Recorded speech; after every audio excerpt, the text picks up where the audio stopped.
Good morning everyone. Welcome to my YouTube channel. Today we are going to start synthetic rubber.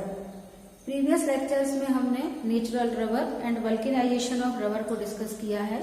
आज हम discuss करेंगे synthetic rubber and the example of synthetic rubber is Buna S और GRS और SBR. इनके तीन नाम हैं और तीनों नाम से किसी भी नाम से आपको एग्जाम में पूछा जा सकता है. तो सिंथेटिक रबर के बहुत सारे यूजेस हम लोग डेली लाइफ में यूज करते हैं. जैसे गैसकेट जो बनती है, कुकर की गैसकेट जो बनती है वो सिंथेटिक रबर से बनती है. स्पोर्ट्स अप्लायंसेस जो होते हैं सिंथेटिक रबर के होते हैं. फुटवेयर कंपोनेंट्स होते हैं, फुट सोल वगैरह जो रहते हैं, जूते के सोल होते हैं, वो सब सिंथेटिक रबर के ही बनते हैं. तो उसमें बहुत अच्छा एग्जाम्पल है ब्यूना एस का, उसको आज हम डिस्कस करेंगे. तो the monomer of Buna S R butadiene plus styrene means it is an example of copolymer. Copolymer का एग्जाम्पल, इसमें मोर देन वन टाइप के मोनोमर पार्टिसिपेट करते हैं. तो ब्यूटाडीन और स्टाइरीन दोनों के स्ट्रक्चर को हम सीखेंगे कि किस तरीके से ये बनते हैं. तो फर्स्ट ब्यूटाडीन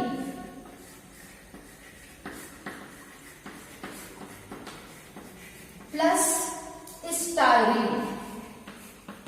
मेन केमिस्ट्री में हमको ये प्रॉब्लम होता है, सभी स्टूडेंट्स का ये रहता है कि समझ में तो आ जाता पर याद नहीं होता.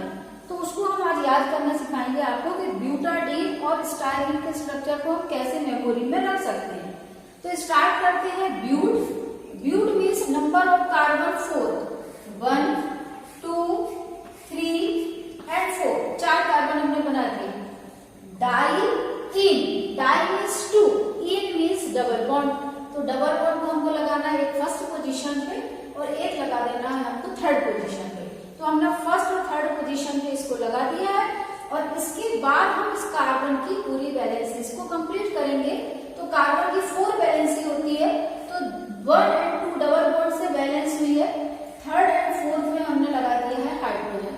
फिर सेकंड कार्बन पर आते हैं तो 1, 2, 3 एक बच रहा है जिसपे हमने लगा दिया है हाइड्रोजन. थर्ड कार्बन पर हम आते हैं 1, 2, 3 और एक हाइड्रोजन यहाँ पे लगा करके 4 बैलेंसिंग कंप्लीट की. और सिमिलरली लास्ट वाला जो कार्बन है उस पर भी हमने यहाँ पर हाइड्रोजन लगा दिया. तो ये यहाँ पर बन जाता है ब्यूटाडीन. इसको हम 1,3-ब्यूटाडाइईन भी बोल सकते हैं या ब्यूट 1,3-डाइईन भी बोल सकते हैं. तो यहाँ पर डबल बॉन्ड की पोजीशन जो है वो हम शो कर सकते हैं. तो ब्यूट 1,3-डाइईन, यहाँ पर डबल बॉन्ड की पोजीशन शो हो जाती है. इस तरीके से हम आपको मेमोरी में अपने को रखना है. 1, 2, 3, 4 ब्यूट, 1,3 पोजीशन पर 2 डबल बॉन्ड लगे हैं. तो 1,3 पोजीशन हमने 2 डबल बॉन्ड लगा दिए. अब चलते हैं स्टाइरीन की तरफ. स्टाइरीन को भी मेमोरी में कैसे रखना है, सिर्फ मेमोरी में रखना सिखा रही हूँ मैं.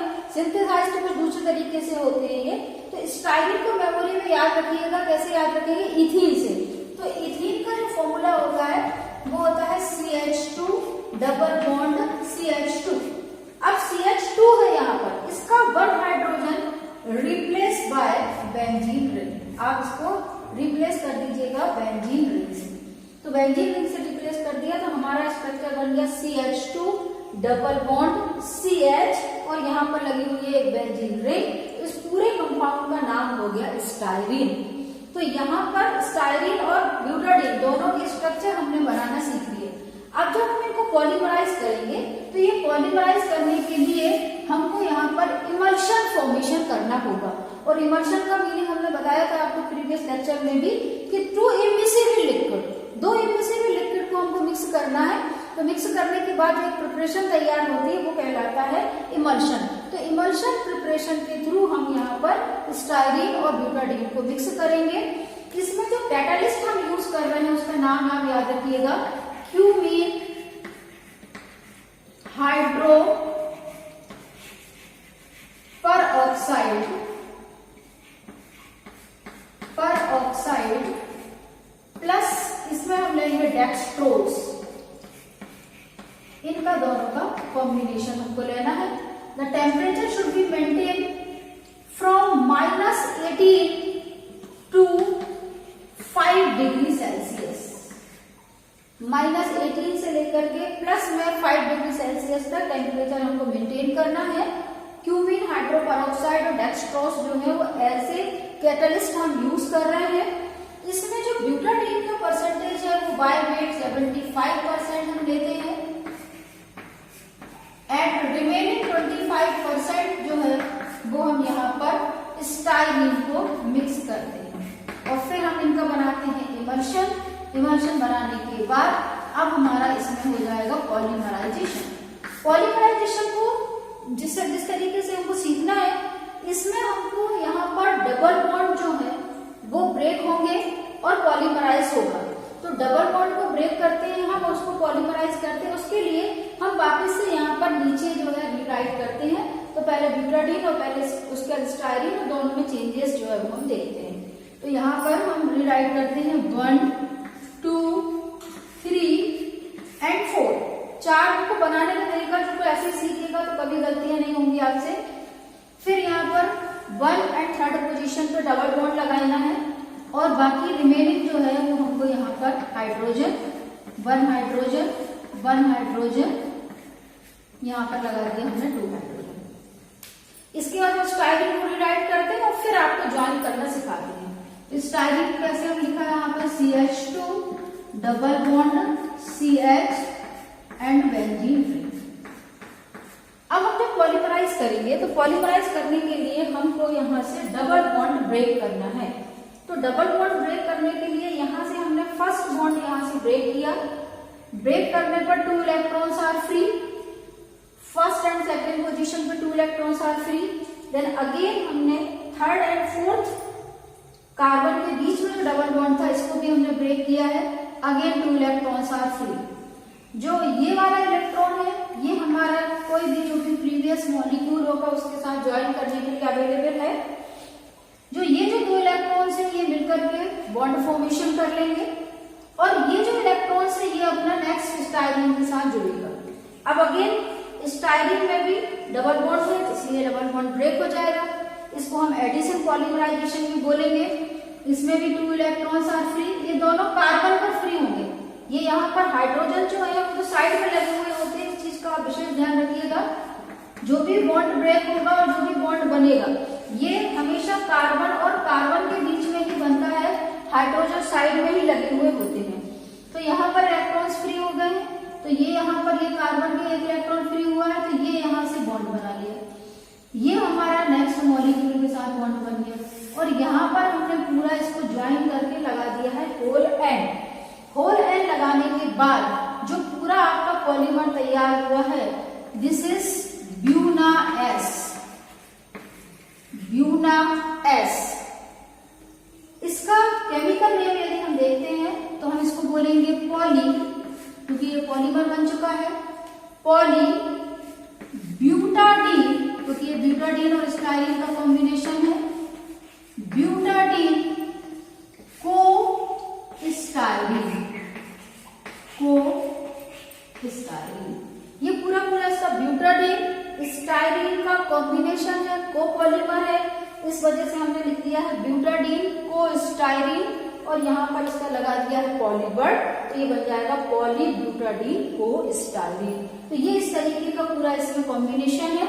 इसमें आप ध्यान रखिएगा टेम्परेचर जरूर मेंशन कीजिएगा। इसमें जो भी इसकी कंडीशन है कैटालिस्ट ये मेंशन कीजिएगा। आपका आंसर जो है बहुत अच्छा तरीके से तैयार होगा। आप इसका स्क्रीनशॉट भी ले सकते हैं। And now properties of Buna S. First is high abrasion resistance. ये सभी में कॉमन चलेगा, सारे पॉलीमर्स में कॉमन चलता है। चाहे रेजिन में देखा था तब भी उसमें ये था एब्रासन रेसिस्टेंस, मतलब टूटना फूटना जल्दी खराब होने का उसमें नहीं रहता है। तो एब्रासन रेसिस्टेंस इसका हाई है। High load bearing capacity, load bearing capacity weight को सहन करने की शक्ति भी जो इसमें बहुत अच्छी रहती है। इस वजह से इनके जो कन्वेयर बेल्ट बनाते हैं, रोपवे वगैरह में जो कन्वेयर बेल्ट जो बनते हैं वो हम यहाँ पर ब्यूना एस के बनाते हैं। Good resilience power, resilience power मैंने इसके पहले भी बताया था। परमानेंट डिफॉर्मेशन जो होता है नेचुरल रबर में यदि हमने फोर्स अप्लाई किया तो उसका जो है शेप चेंज हो गया, तो वो जो शेप चेंज हो जाता है वापस से अपने पोजीशन पे नहीं आ पाता है, फ्लेक्सिबिलिटी खराब हो जाती है नेचुरल रबर में। तो उस जगह पे इसमें एक गुड रेजिलेंस पावर है, कभी भी ये खराब नहीं होते हैं।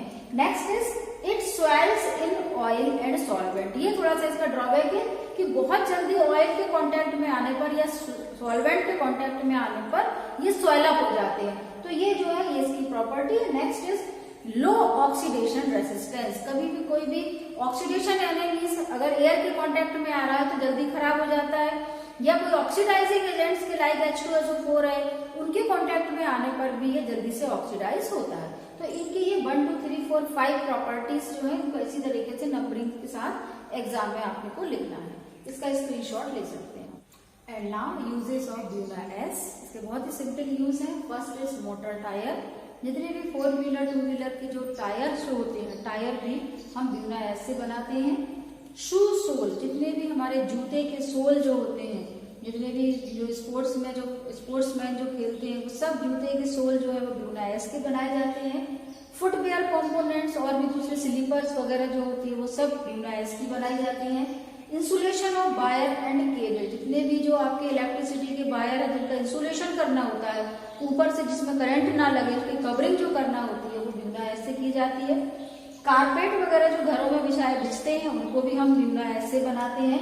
एंड लास्ट इज गैसकेट, यानी जो कुकर वगैरह की या दूसरे कहीं पे प्रेशर मेंटेन करना हो तो जो ऊपर के बासर जो लगते हैं, जो लाइनिंग्स, जो टैंक की लाइनिंग्स भी लगती है और जो बासर जो लगते हैं, जो रबर जो लगती है वो भी जो है आपके यहाँ पर ब्यूना एस के बनते हैं। एंड एडिसिव मटेरियल्स का भी यूज हम ब्यूना एस के फॉर्म में करते हैं। तो I hope you have clear all doubts related to the Beulah S. If you have any confusion or any query, please you can write on the comments box. I will definitely get back to you. Thanks for